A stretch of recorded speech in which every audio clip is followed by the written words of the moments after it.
the strangest great sports franchise, not just in the NFL, maybe all of sports. Last 25 years, they've had 4 coaches. They've had Andy Reid, Chip Kelly, Doug Peterson, Nick Sirianni. All but one have gotten to a Super Bowl, and they fired 3 of them. And if Nick Sirianni lost his first playoff game this year, despite his record, which is one of the top 5 winning percentage records of all time, they'd fire him too. They got star receivers complaining, players going on local radio, banging on the culture. You've got Sirianni on the sidelines getting into another beef. They run coordinators in and out of the building. It's 24/7 drama. They have all the qualities of a bad or poorly run franchise, yet all the Eagles do is win. I thought Pittsburgh's defense was great. Then I watched Jalen Hurts yesterday. 19 completions to his top 2 receivers. I mean, again, Pittsburgh is well coached, great defense. They did whatever they wanted to. And they were even good in the first quarter. The Eagles are never good in the first quarter, and that's another part about the Eagles that virtually makes no sense. But I'm going to pick them to win the Super Bowl. I don't even know what to make of them. They have the deepest roster in the league. They have young stars, stars in their prime, old stars. Only team in the league that has like 3 levels of greatness. They have the most aggressive general manager, Howie Roseman. They have the most physically aggressive head coach. Their owner, occasionally, Jeffrey Lurie, a brilliant man, sometimes meddles.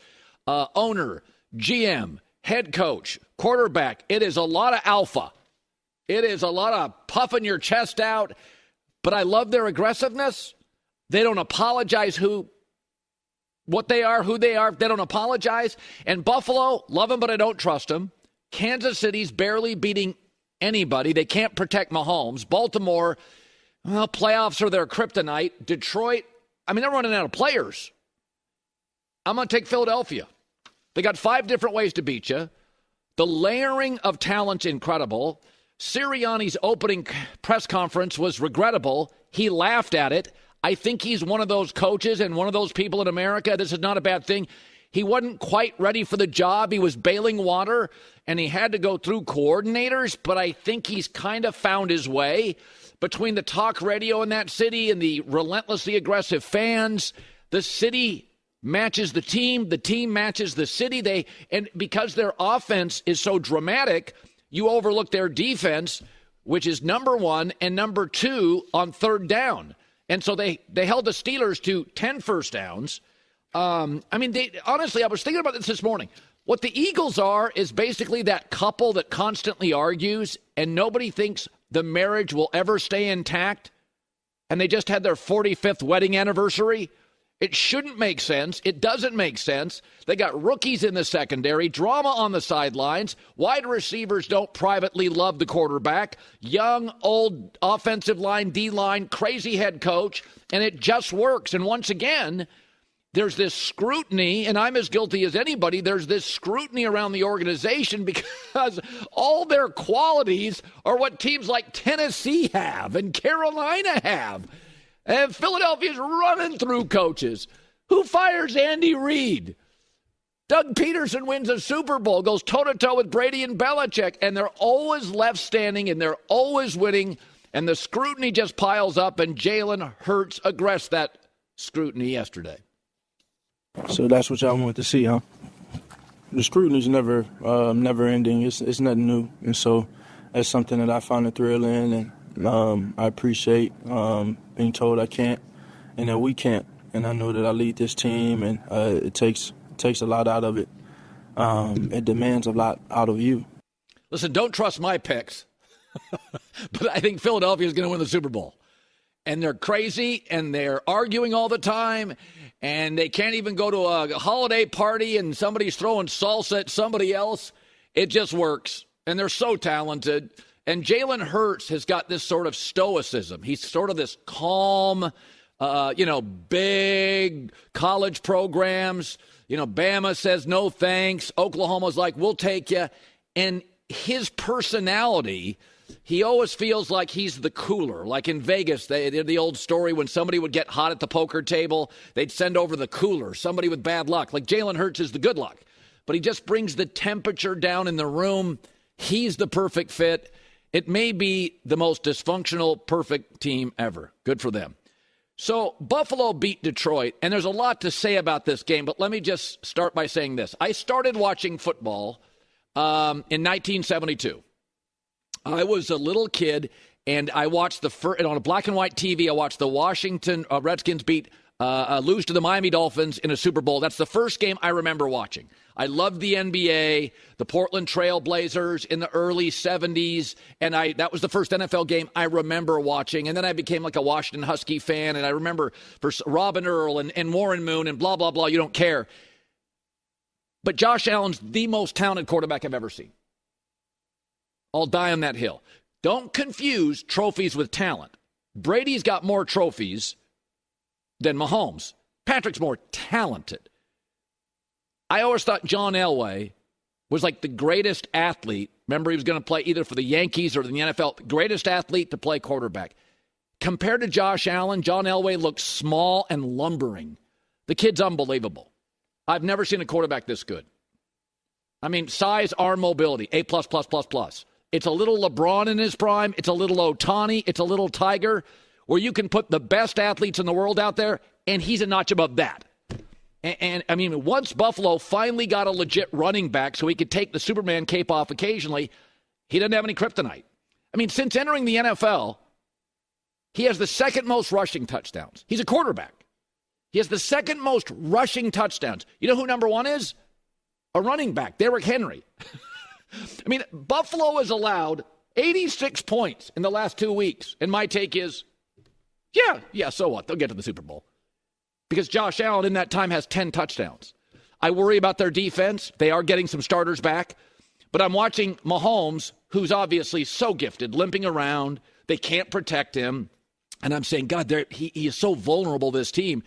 Josh Allen has not taken a sack in a month.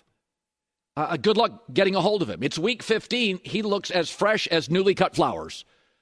Big, strong, arm moving. You can't get to him now. You should be able to. There's enough to grab onto, but you can't sack him. So I feel like I've always said there's one athlete in my life that I didn't get to see perform, Sandy Koufax. Like one athlete, I feel like I kind of got gypped off. I was born too late. We're all lucky we were born in a time you can watch Josh Allen, because I've never seen anything like it. Again, they're missing 3 defensive starters. It's not Purdy on the defensive end, but remember that saying, faster than a speeding bullet, more powerful than a locomotive, able to leap tall buildings in a single bound. You remember that? Were they talking about Superman or Josh Allen? Because as good as Mahomes is, he's not this. And I love him. And as good as Brady was, he's not Mahomes. That's the best I've ever seen. For years, I thought it was Elway. Even Sean McDermott. You just run. Sean McDermott gets to see him at practice every day, and he's at a loss for words. I mean, just incredible performance week after week. And what more can you say? I mean, we're watching every week. We're watching an incredible player play incredibly consistent week after week. And I'll let you guys fill in the rest of the sentence. For the record, the last 2 weeks, he's been able to play indoors. So in a weird way, Buffalo, the cold weather wind outdoor, is a negative. Go look at his last 2 weeks when he got to play indoors. The Lions defense may beat up. Okay, it may be beat up. The Rams defense wasn't.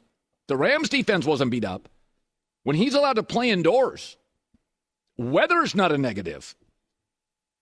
It's like high school stuff.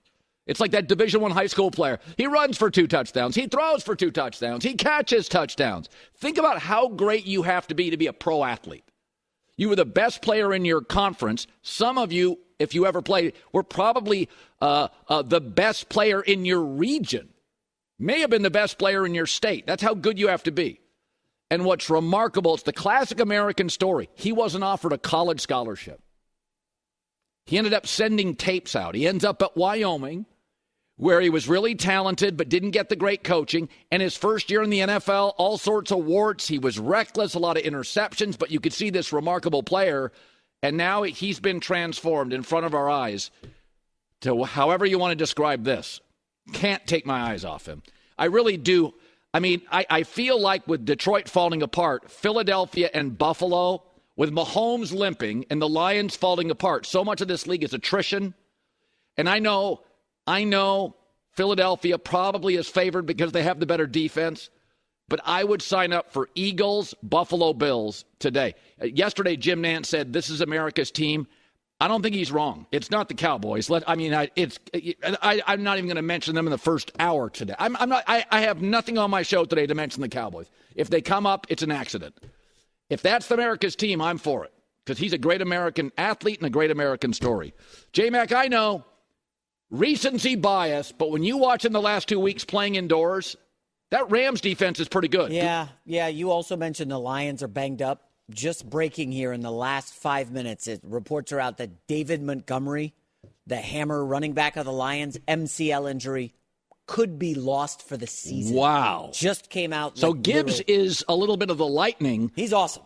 But Montgomery went down yesterday. So much. We talked about this. Remember the year Mahomes got to the Super Bowl and had neither one of his starting tackles? It feels like Detroit can win one way now. Yeah. Wild shootout. Yeah. And your Packers, you talked about them in the offseason. They looked spicy last night. Oh, my gosh. They become a little bit of a power running team. I would be afraid of that team. I'll tell you who I'd be afraid of. Baker and the Bucks. Oh, yeah. I would want no part of the Buccaneers. Can't run on them. Can't guard Mike Evans.